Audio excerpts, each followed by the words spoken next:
Chers amis, merci. Merci d'être si nombreux. Merci à toi, chère Agnès, qui nous accueille aujourd'hui à Arras, sur tes terres, pour cette grande rentrée. Merci à toi, Brigitte, de nous ouvrir les portes de ta fédération du Pas-de-Calais et à tous les militants du Pas-de-Calais et des Hauts-de-France qui sont réunis aujourd'hui avec nous. Merci à toi, Pauline, merci à tous les élus, merci à vous toutes et vous tous d'être si nombreux ce dimanche ici à Arras.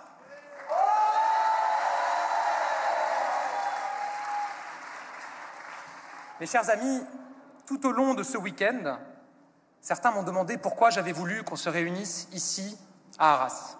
Si j'ai voulu que l'on se retrouve pour notre rentrée ici à Arras, c'est parce que vous retrouvez dans le Pas-de-Calais a un sens particulier pour moi. Le Pas-de-Calais a été présent dans toutes les fonctions que j'ai occupées et le plus souvent, je dois le dire, dramatiquement.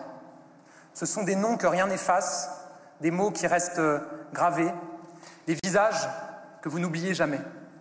Et jamais, jamais je n'oublierai, en 2022, la dignité des collègues et de la famille de Ludovic Montuel, agent des finances publiques sauvagement assassiné à quelques kilomètres d'ici alors qu'il accomplissait sa mission et son devoir. Jamais, jamais je n'oublierai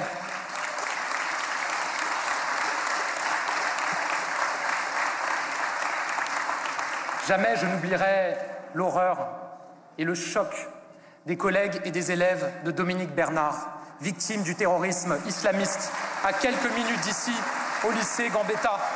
Dominique Bernard est tombé en héros en défendant ses élèves, en défendant son école, en défendant le savoir. Je pense aujourd'hui à sa famille, à ses collègues et à tous les enseignants de France.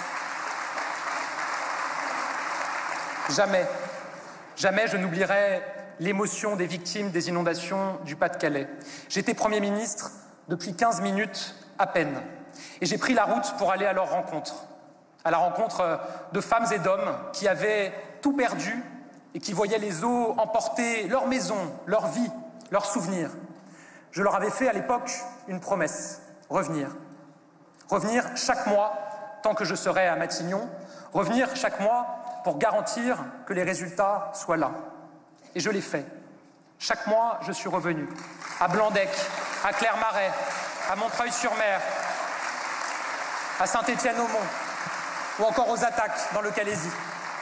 Je suis retourné il y a 2 jours avec vous, Agnès, Brigitte, Pauline, et j'ai pu mesurer les progrès accomplis.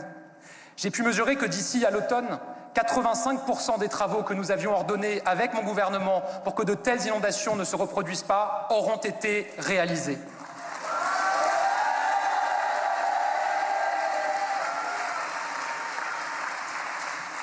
S'il y a bien un endroit où l'on voit que la politique a encore un sens, c'est donc ici. Ici où les défis de notre temps sont si nombreux. Ici où ces dernières années, l'extrême droite, cela a été dit avant moi, a gagné tant de terrain en prospérant sur la détresse, sur le sentiment d'abandon, celui des classes populaires pour lesquelles, avec les classes moyennes, nous devons agir plus fort. Celui de la France rurale, une France rurale qui a si souvent le sentiment qu'on ne s'occupe que des métropoles et pas d'elle, de son accès aux services publics, de son accès à l'emploi, de ses mobilités. C'est pour eux aussi que nous devons agir. C'est pour eux que nous devons faire plus, faire mieux.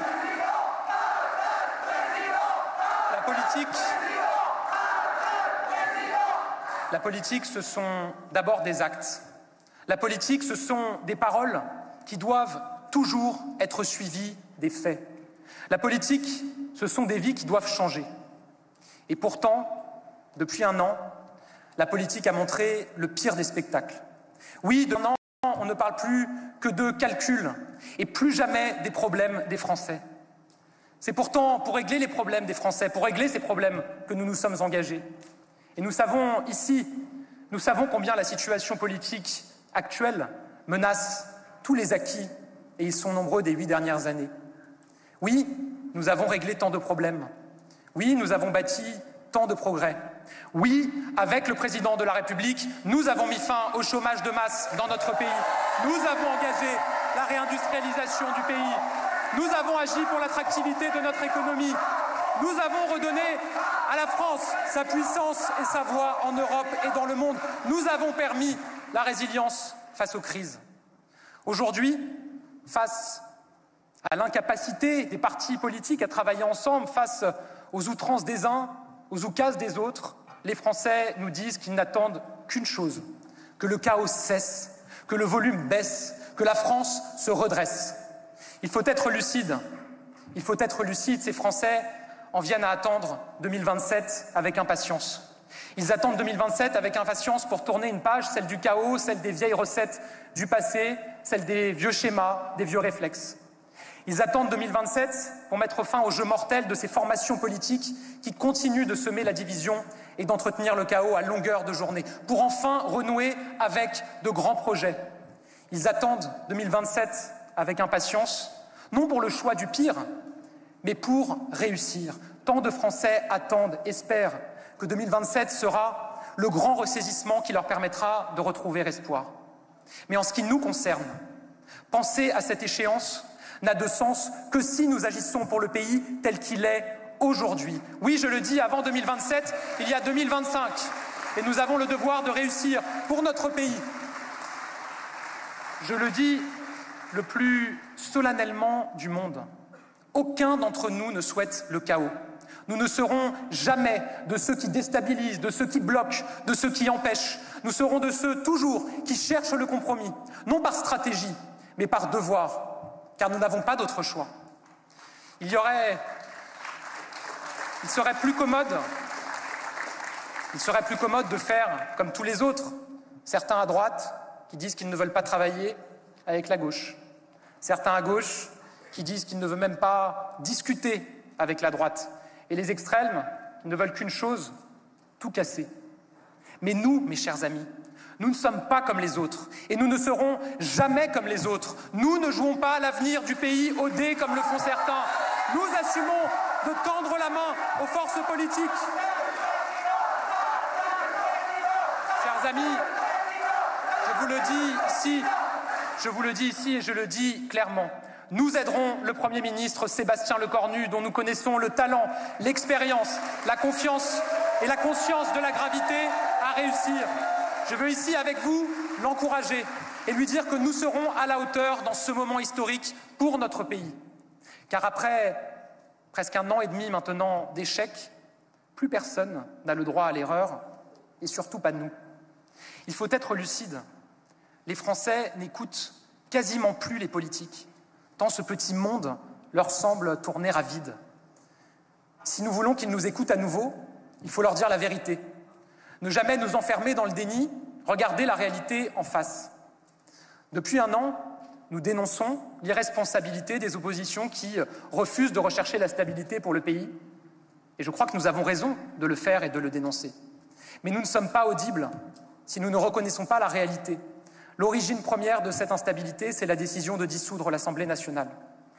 Cette décision, chacun le sait,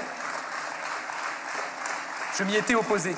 Cela n'avait rien à voir avec mon sort personnel, puisque j'avais proposé ma démission au président de la République pour empêcher cette dissolution. Non, si j'étais en désaccord avec cette décision, c'est parce que je savais que la France et les Français en paieraient le prix. Et tout ce qui se produit depuis correspond à ce que je redoutais alors. Je sais combien cette décision a été pour beaucoup d'entre vous, beaucoup d'entre nous, une forme de rupture, de cassure. Une forme de rupture, de cassure pour des millions de Français qui croyaient dans notre projet.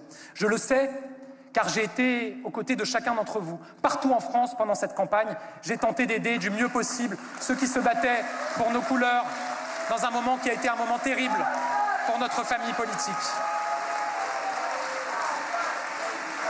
Depuis un an, nous avons dû changer. Tous, quelle que soit la forme de notre engagement, militants, cadres, élus, parlementaires, ministres, tous, nous avons dû changer, nous adapter.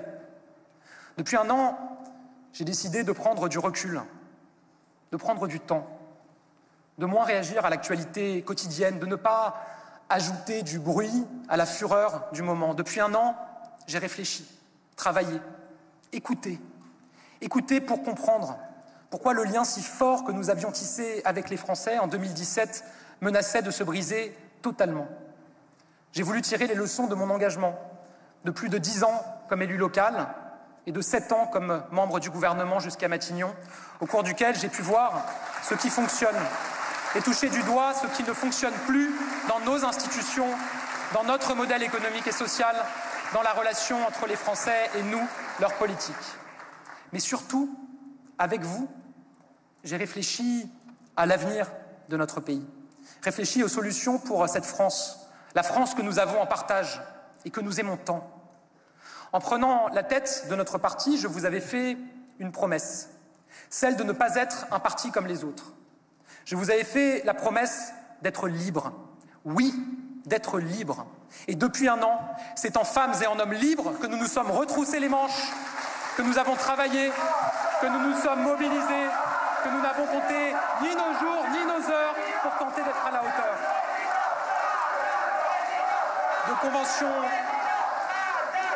De conventions thématiques en débat, de propositions en consultation, d'opérations militantes en grand rassemblement, c'est un parti libre, un parti émancipé que nous avons commencé à bâtir. Un parti qui, après avoir changé d'équipe, changé de siège, après s'être doté d'un socle idéologique, changera de nom car vous avez été plus de 70% à le souhaiter dans le vote que nous avons organisé. Oui, un parti libre, car nous ne sommes plus en 2017 ni en 2022. C'est vous-même qui m'avez dit cela et c'est pour cela qu'ensemble et avec toute l'équipe qui m'entoure, nous travaillons d'arrache-pied pour préparer l'avenir. L'année dernière, on lisait parfois que Renaissance n'avait plus d'avenir, qu'il ne s'y passait plus rien, qu'on n'y produisait aucune idée. Et aujourd'hui, quel démenti! Malgré toutes les difficultés, malgré les critiques et les commentateurs qui voudraient nous voir tomber, vous êtes là, nous sommes là. Nous sommes là ce week-end. Près de 4000 militants de toute la France, de l'Hexagone, des Outre-mer et de l'étranger se sont réunis ici à Arras.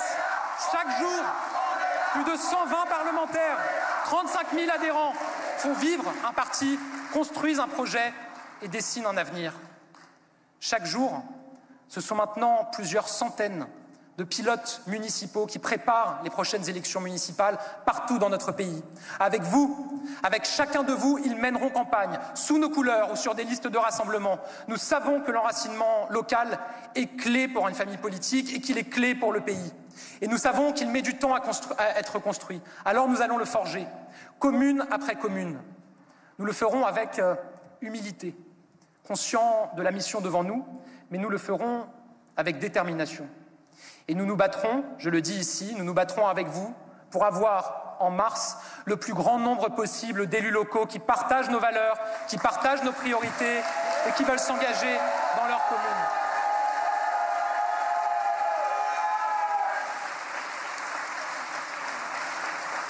Et surtout, mes amis, notre parti est redevenu une véritable force de proposition. J'ai même lu, il y a quelques jours, quelques semaines, qu'on en faisait trop, qu'on s'attaquait à trop de tabous, qu'on ouvrait trop de débats, comme s'il y avait des débats interdits. Je vais vous dire, entre un parti qui ne fait rien, qui ne propose rien, qui ne dit rien, comme il y en a tant et tant dans notre pays, et un parti dont certains disent qu'il propose trop, qu'il va trop vite, qu'il travaille trop, je vous le dis le plus sincèrement du monde, je préfère le chemin que nous empruntons ensemble depuis 9 mois maintenant chez Renaissance.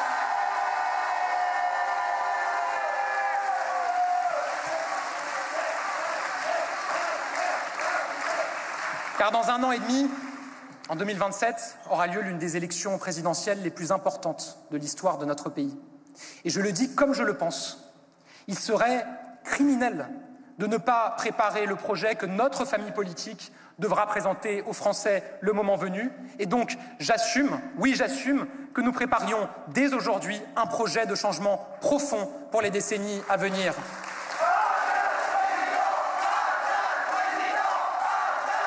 Ce changement profond, comme une lumière au bout du tunnel de l'impuissance publique dans laquelle nous sommes plongés depuis 1 an, comme une espérance qu'à nouveau, la France et les Français pourront vivre mieux, vivre ensemble. Ce besoin de changement profond, je l'assume. Et je le dis clairement, ce n'est ni contre quelque chose, ni contre quelqu'un. Non, ce changement profond, c'est, et j'en suis convaincu, le seul moyen pour que la France, notre pays, puisse continuer à être la France, ce pays de grandeur, ce pays d'ambition, ce pays d'audace. Ce changement profond, il est nécessaire, il est indispensable, car nous devons regarder la réalité en face. Tout autour de nous a changé. Tout en Europe a changé. Tout dans le monde a changé. Je vous le dis comme je le pense, si cette crise frappe si fort aujourd'hui, si la France semble en surchauffe, c'est parce qu'on tente encore et encore de la faire marcher avec un modèle qui est dépassé. C'est parce que l'on s'accroche à un vieux modèle plutôt que de penser le nouveau modèle. Oui, la France se repose sur un modèle né sous les décombres de la Seconde Guerre mondiale, né alors que la France se relevait à peine, que tout était détruit et qu'il fallait tout refonder. C'est ainsi, au bord du précipice, que la France s'est construite, qu'elle a mis fin à l'instabilité avec la Ve République, qu'elle a créé son modèle social envié dans le monde entier, qui a longtemps offert une retraite à tous et des soins pour chacun, qu'elle a créé son modèle économique fondé sur l'industrie, sur l'innovation, sur le nucléaire. Ce modèle, il nous a tant apporté.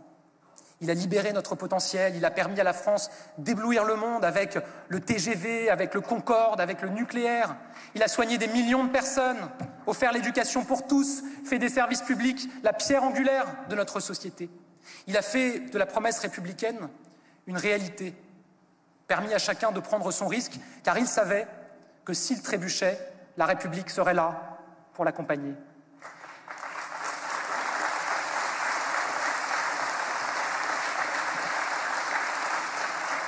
Mais le monde de 2025 n'a plus rien à voir avec celui de 1945. En 1945, la mondialisation était un concept balbutiant, les déplacements étaient lents, les échanges étaient limités. En 1945, notre démographie était croissante et tout le financement de notre modèle social actuel repose sur le dynamisme des naissances de l'époque. En 1945, le dérèglement climatique n'était pas un défi, pas même une question. On se parlait de la météo du jour, pas du climat de la fin du siècle. Aujourd'hui, tout a changé. La pyramide des âges s'est inversée, rendant impossible le maintien d'un modèle où tout repose sur les épaules des seuls travailleurs, exigeant plus de justice, oui de justice pour ceux qui travaillent et dans la répartition des efforts, cela a été dit avant moi. Le dérèglement climatique est là, plus présent, plus fort, plus concret. Il rentre dans les quotidiens et on le sait bien ici, dans ce département du Pas-de-Calais, où les inondations se sont multipliées, où le recul du trait de côte menace le littoral, où les mouvements du sol fissurent jusqu'aux murs des maisons. Les technologies ont changé, l'intelligence artificielle bouleverse déjà tous nos quotidiens. Le travail n'est plus le seul levier de l'élévation. C'est l'héritage qui change les donnes. Et bientôt, si ça continue comme ça, les Français n'hériteront plus du fruit du travail de leurs parents, mais certains seulement du patrimoine dont leurs parents auront eux-mêmes hérité auparavant. On ne peut pas accepter ça pour la France de demain.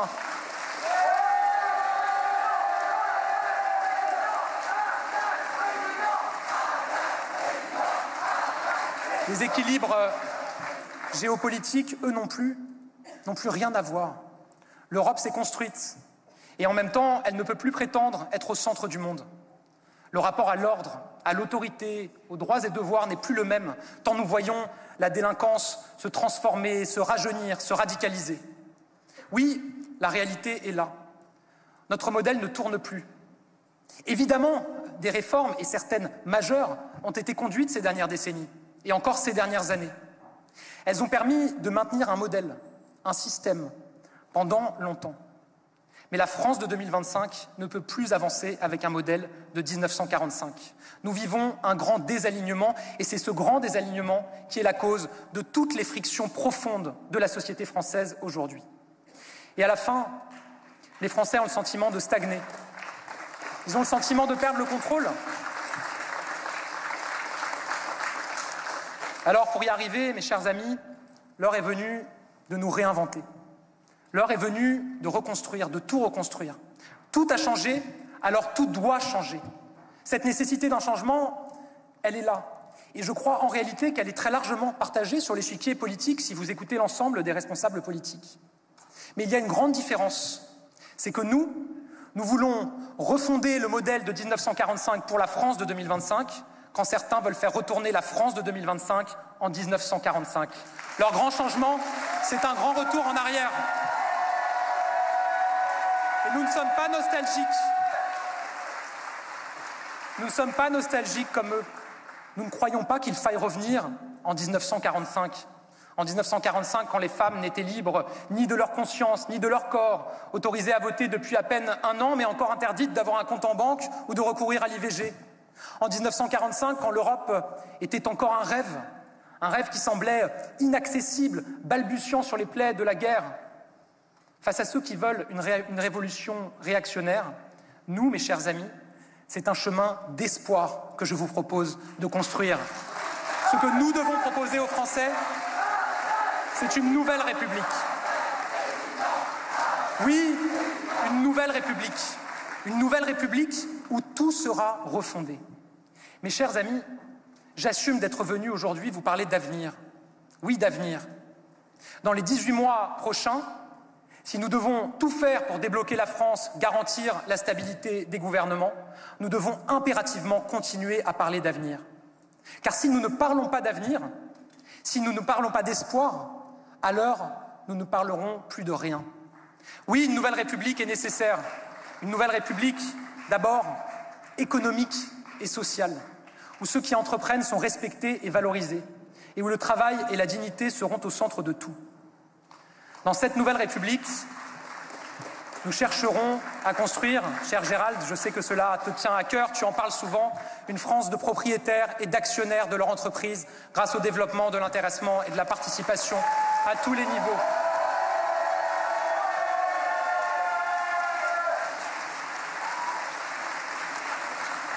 Dans cette nouvelle République, le financement du modèle social n'empêchera pas les salaires d'augmenter sous le poids des cotisations.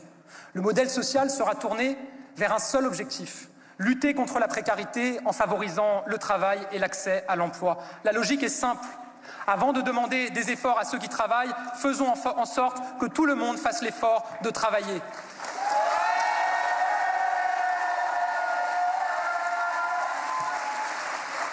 Cela veut dire, et Gérald l'a rappelé, une assurance chômage qui incite véritablement à reprendre une activité. Cela veut dire aussi, et ça on n'en entend jamais parler, même si nous en parlons et nous y travaillons, cela veut dire aussi repenser la manière de travailler. Car on ne travaille plus aujourd'hui comme en 1945 ou même juste avant le Covid. Les attentes des travailleurs, mais aussi les moyens dont nous disposons maintenant, n'ont plus rien à voir, rien. Donnons plus de liberté aux entreprises et aux salariés pour décider ensemble de la meilleure organisation de leur travail, pour innover.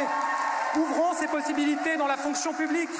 Remettons en cause tous les totems qui nous ont déchirés arbitrairement. Interrogeons jusqu'à la notion de temps de travail. À l'heure où l'intelligence artificielle arrive, nous devons tout envisager, mais ne rien céder sur l'autonomie et la reconnaissance des travailleurs.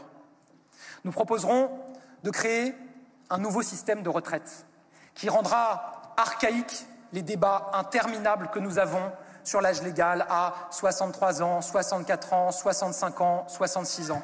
Notre système, il sera libre, sans âge légal de départ, mais avec une durée de cotisation par point, avec la capitalisation ouverte à tous les Français qui le souhaitent.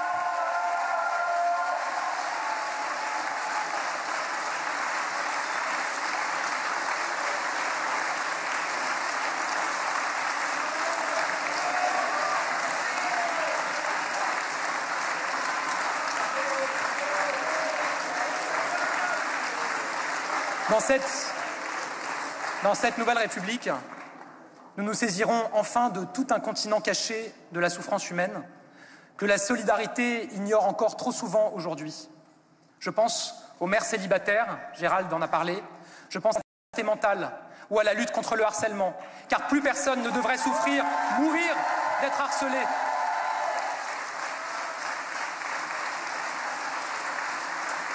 Je pense aussi à la solitude. La solitude, c'est la misère des sociétés occidentales. C'est le lit de la souffrance et de la défiance. C'est un mal que personne ne nomme, que personne ne combat réellement, mais qui peut toucher pourtant tout le monde, quel que soit l'âge. Nous devons faire de la lutte contre la solitude une grande cause, un grand combat. C'est la condition pour recréer du lien social, pour une République unie, où chacun se comprend et chacun se respecte. Mes chers amis, bâtissons une nouvelle République numérique et des grands projets. Nous avons eu le TGV, le nucléaire, et je le dis ici, plutôt que de suivre ceux qui veulent faire de la France le premier pays sans avion, faisons de la France le pays pionnier de l'avion vert, de l'avion bas carbone, qui permet de se déplacer sans polluer.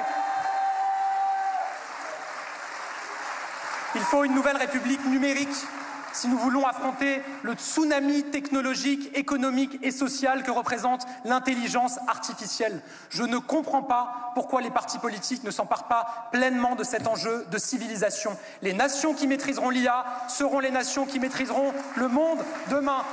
Nos vies vont changer, nos métiers vont changer, notre pays va changer dans des proportions que nous n'imaginons pas totalement encore. Alors n'ayons pas peur. N'ayons pas peur. Et au contraire, avançons, osons, emparons-nous de ce défi sans commune mesure. N'ayons qu'un seul objectif, aider tous ceux qui entreprennent et qui cherchent à développer leurs projets. Et puisque c'est d'actualité,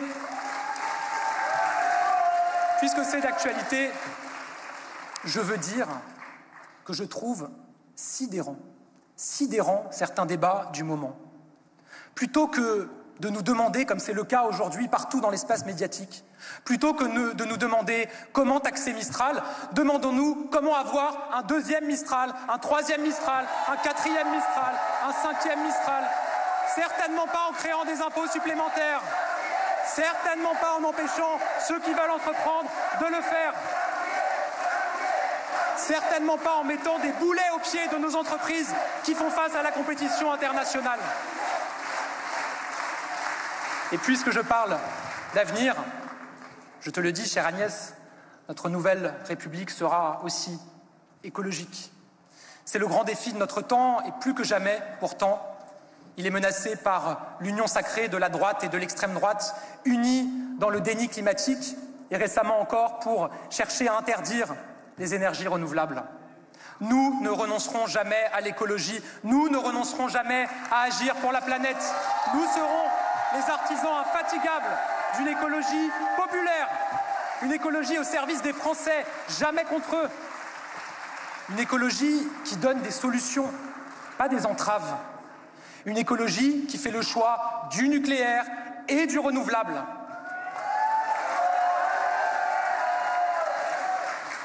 Mes chers amis, il n'y a pas de république sans autorité. Alors bâtissons une nouvelle république de l'autorité et du respect. Respect pour la loi, respect pour l'ordre, pour nos frontières. Pour cela, j'ai déjà eu l'occasion de le dire, il y a urgence à former une bulle de protection autour de la jeunesse, face aux ingérences de toute nature.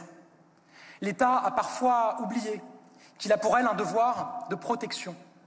Alors même si ça dérange les naïfs, les bien-pensants, ceux qui préfèrent détourner le regard, je continuerai à le dire. En République, on ne doit pas accepter qu'un enfant soit instrumentalisé, qu'une fillette soit contrainte d'être voilée, que les cerveaux de nos enfants soient ramollis dès les premières années par les algorithmes, que des gamins soient laissés livrés à eux-mêmes dans la délinquance.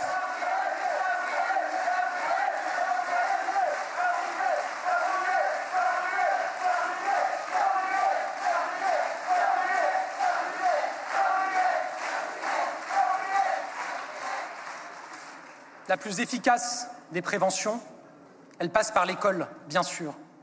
L'école, vous le savez, c'est la cause qui me tient le plus à cœur. Tout passe par l'école. C'est elle qui offre les armes pour choisir sa vie. C'est elle qui offre les clés pour vivre libre, à condition de ne jamais dévier des seuls objectifs qui vaillent. L'élévation du niveau général et le respect de l'autorité de nos enseignants. La cause de l'école, c'est la cause de la France.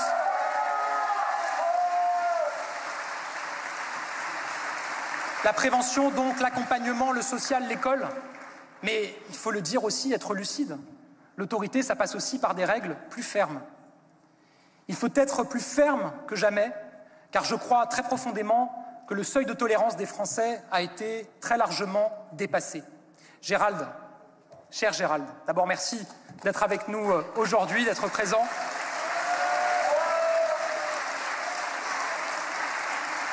Gérald, tu as tant fait. Tu as tant fait en 4 ans à l'intérieur et en 8 mois, place Vendôme. Tu as œuvré comme peu avant toi et avec des résultats.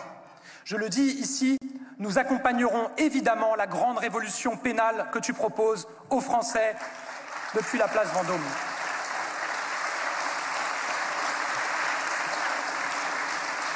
Tu l'as souvent dit et nous avons essayé d'agir ensemble sur ce sujet. Évidemment que les règles de 1945 ne sont plus adaptées à la jeunesse de 2025. Nous l'avons dit ensemble, face à une violence de plus en plus débridée, de plus en plus jeune, nos règles doivent changer. Alors je le dis, demain, dans cette nouvelle République de l'autorité, on n'excusera plus les cas de délinquance les plus graves chez les mineurs pour la seule raison de l'excuse de minorité. Oui, il y a des cas où un mineur doit être jugé comme un majeur. Des cas où le déchaînement de violence, de récidive, le nécessite. Et nous devrons faire ce qu'il faut et changer de cadre, y compris constitutionnel, si cela est nécessaire pour que ce soit possible. Changer de cadre aussi pour qu'on ne puisse plus laisser l'impossibilisme entraver une partie de notre action contre les narcotrafics ou pour la maîtrise de l'immigration dans notre pays.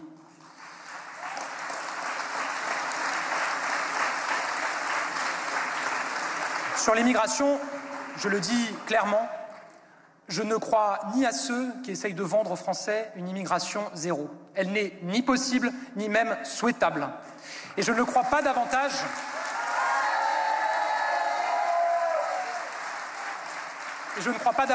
à ceux qui considèrent que tout va bien, qu'il n'y a rien à maîtriser. Nous proposerons un principe clair, la préférence travail. Accueillir moins, mais accueillir mieux, ceux qui respectent nos règles, ceux qui travaillent dans notre pays ou qui ont travaillé dans notre pays et qui s'y intègrent. Alors nous proposerons de mettre en place, comme cela se fait au Canada, un permis par points pour rejoindre notre pays et pour s'y intégrer. Cette nouvelle République, elle doit aussi être celle des libertés et de l'émancipation. Face aux conservateurs et aux réactionnaires, j'assume, et j'assumerai toujours, même si ça dérange, de défendre la conquête de nouveaux droits, de nouvelles libertés. Et j'assume de dire aussi que nous devons protéger et garantir nos droits sociaux, nos droits sociétaux acquis par le passé. Et j'étais fier de voir mon gouvernement sceller dans la Constitution l'inscription du droit des femmes à disposer de leur corps avec l'IVG.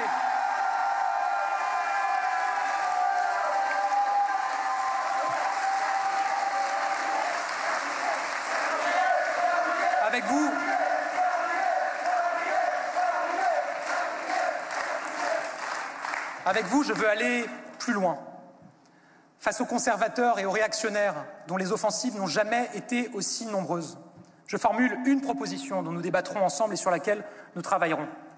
De la même manière que dans notre Constitution, il y a un principe de non-régression environnementale, inscrivons-y un principe de non-régression sociétale, pour qu'aucune loi ne puisse revenir sur les droits, sur les progrès, sur les conquêtes obtenues de haute lutte pour l'égalité, l'égalité entre les femmes et les hommes, l'égalité selon les orientations sexuelles, selon les choix de chacun.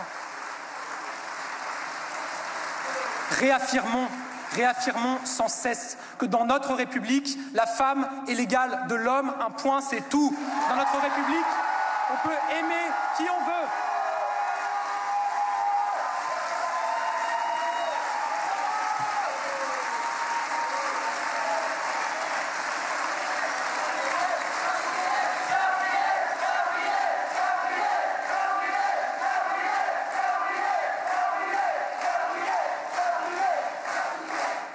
Dans notre République, on peut aimer qui l'on veut, tenir la main de qui l'on veut dans la rue, se marier avec qui l'on veut, faire des enfants avec qui l'on veut, sans être menacé, sans être attaqué. Dans notre République, quelle que soit son origine, son nom, sa couleur de peau ou sa foi, on peut vivre libre, vivre en sécurité et réussir. Un point, c'est tout. Cela peut sembler une évidence de dire tout ça, mais il n'en est rien. Il n'en est rien parce que certains veulent ouvertement revenir sur ces progrès et parce que d'autres attisent les haines, la stigmatisation contre une partie des Français. Depuis des années, portés par les ingérences, la propagande islamiste et ces derniers temps accentuée par le discours de haine de la France insoumise, l'antisémitisme prospère partout dans notre pays. Les injures, la dégradation, les agressions, les attaques antisémites ne cessent de se multiplier, plus nombreuses, plus violentes, et parfois, ce qui est pire que tout, presque banalisé, toléré. Nous n'accepterons rien. Nous nous tiendrons toujours aux côtés des Français juifs. Nous serons intraitables jusqu'au bout.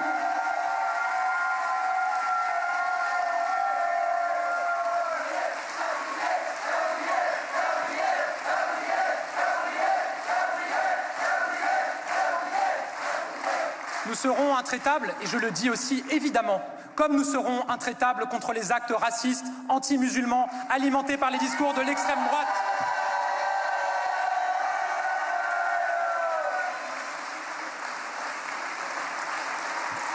Et je veux le dire ici, parce que parfois, à force d'écouter certains discours, à force d'écouter certaines informations, je le disais, parfois nous-mêmes on se met à en douter. Alors je le dis ici, évidemment qu'il n'y a pas de fatalité.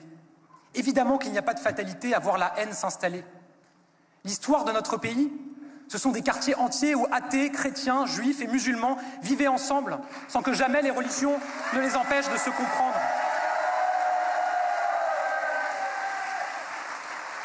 Et aujourd'hui, qu'est-ce qu'on voit? On voit que par intérêt électoral, l'extrême gauche explique que pour défendre les musulmans, il faudrait s'en prendre aux juifs, et l'extrême droite explique que pour défendre les juifs, il faudrait s'en prendre aux musulmans. Ne laissons pas la politique défaire ce que la République a toujours su faire, nous unir.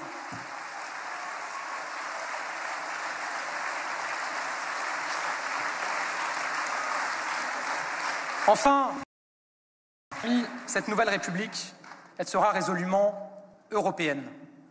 J'étais, il y a quelques jours, en Ukraine, où la Russie intensifie son offensive.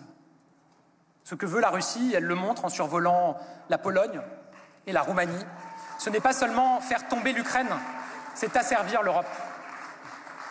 Et je vous le dis très clairement, et je crois que Valérie l'a dit un peu aussi, en Ukraine, tous mes interlocuteurs, qu'ils soient nationaux ou locaux, politiques, diplomatiques, militaires, tous m'ont parlé avec angoisse de nos prochaines échéances électorales en France. Pour eux, les choses sont claires. Si la France bascule au rang des nations qui se retirent du projet européen et trouvent des excuses à la Russie, ils n'y survivront pas. Alors je le dis, je suis fier de mon pays qui aujourd'hui se tient aux côtés des Ukrainiens et des Européens.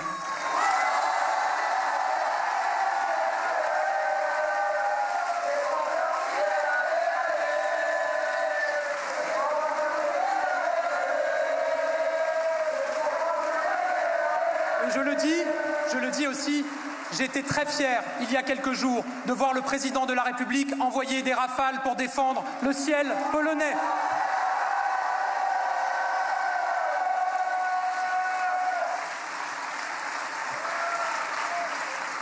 L'Europe, mes chers amis, c'est ce qui nous permettra de peser face à tous ces nouveaux empires qui déstabilisent le monde. Mais elle devra aussi se réinventer pour gagner en légitimité populaire, pour devenir ce géant politique que nous attendons, pour changer aussi la façon dont la représentation se fait en Europe, avec enfin un président de la Commission européenne élu au suffrage universel pour renforcer sa légitimité.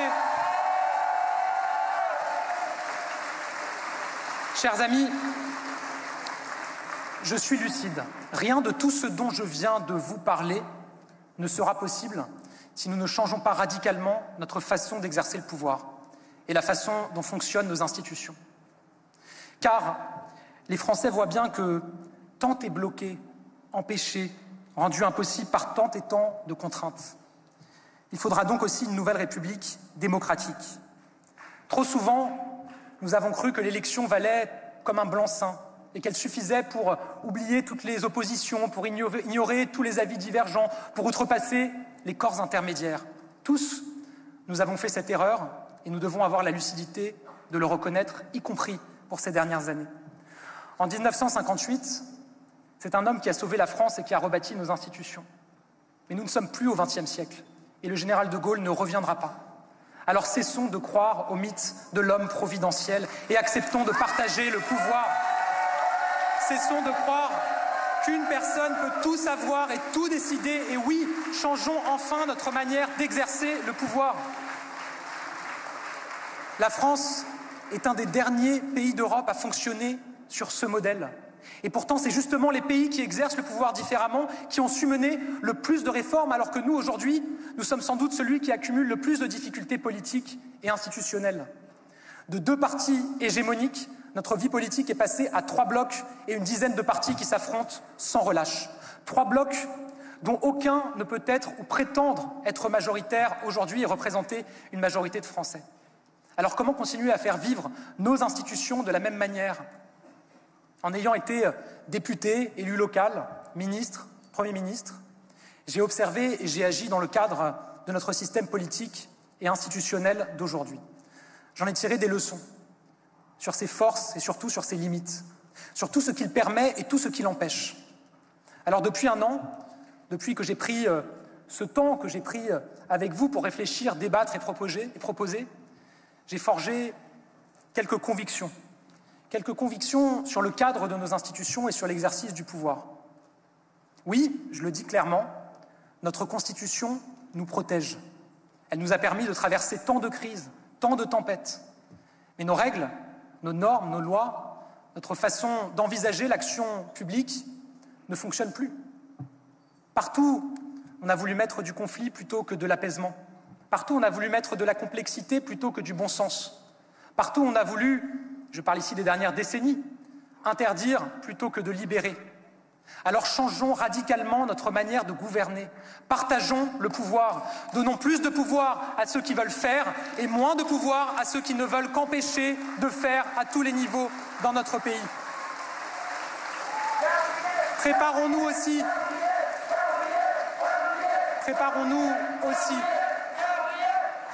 aussi à gouverner autrement. Bien sûr, il faut conserver ce qui fonctionne avec une infinie précaution. Le président de la République doit rester notre clé de voûte. Le Parlement doit continuer à contrôler le gouvernement. Le Conseil constitutionnel doit rester notre juridiction suprême. Et je le dis d'ailleurs, il ne devrait jamais être instrumentalisé comme on le voit aujourd'hui par certaines familles politiques, y compris dans le dit socle commun. L'indépendance de la justice doit être coûte que coûte préservée. Tous ces acquis doivent être protégés. Mais pour que cette nouvelle République remplisse ses promesses, des piliers de notre système vont devoir évoluer. Dans les 18 mois qui s'ouvrent, nous conduirons donc un travail inédit pour notre parti, proposer une remise à plat de notre organisation institutionnelle. Il faut chercher une pratique du pouvoir différente, fondée sur la confiance, où chacun assume ses responsabilités. Et je le dis parce que certains souvent font mine d'en douter dans le débat public.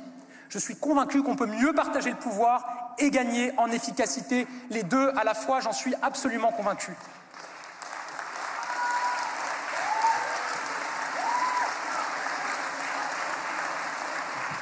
Des milliers et des milliers de normes supplémentaires chaque année, c'est trop. Des voies de recours à l'infini quitte à transformer la France en une espèce de vétocratie, c'est trop. 4 strates de collectivités jusqu'à diluer toute responsabilité, c'est trop. Des milliers d'élus dans chacune de ces strates, c'est trop. 925 parlementaires, c'est trop. Des centaines d'instances qui vident l'action publique de sa substance, c'est trop. Alors mes chers amis, osons envisager moins de niveaux de collectivité pour plus d'efficacité, moins d'élus pour plus de responsabilité, moins d'entités, moins d'autorités administratives indépendantes pour que la politique assume ses prérogatives, moins de normes et un contrôle strict pour qu'aucune norme ne soit ajoutée sans que les précédentes n'aient au préalable été supprimées, moins de voies de recours, car nous aurons assumé de simplifier notre droit pour en finir avec ces recours à l'infini qui empoisonne la vie de tant de personnes qui portent des projets partout dans notre pays. Des référendums, enfin, des référendums réguliers, parce que partager le pouvoir, c'est d'abord aussi et surtout avec les Français que nous devons le faire, plutôt que de leur donner le sentiment qu'on leur demande leur avis une fois tous les 5 ans. Vous l'avez compris, Ce n'est pas seulement un chantier institutionnel que je vous propose, il ne s'agit pas de changer de régime, et je laisse le terme de 6e République à ceux qui veulent en réalité mettre nos institutions à terre pour imposer leur chaos. La 5e République, elle nous a apporté efficacité, responsabilité, clarté. Ce que nous voulons, ce n'est pas mettre la 5e République à terre, évidemment. Ce que nous voulons, je crois, c'est passer de la 5e République du XXe siècle à la 5e République du XXIe siècle, tout simplement.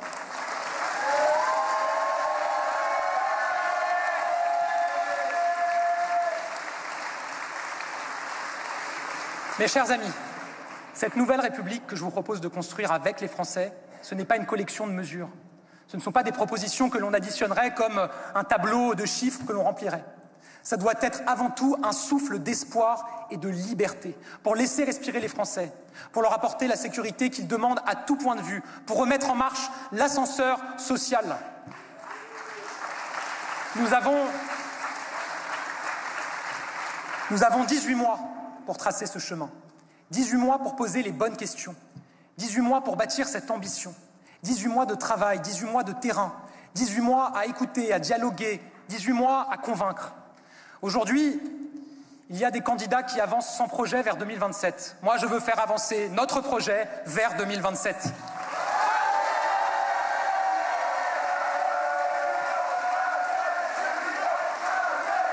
Et je le dis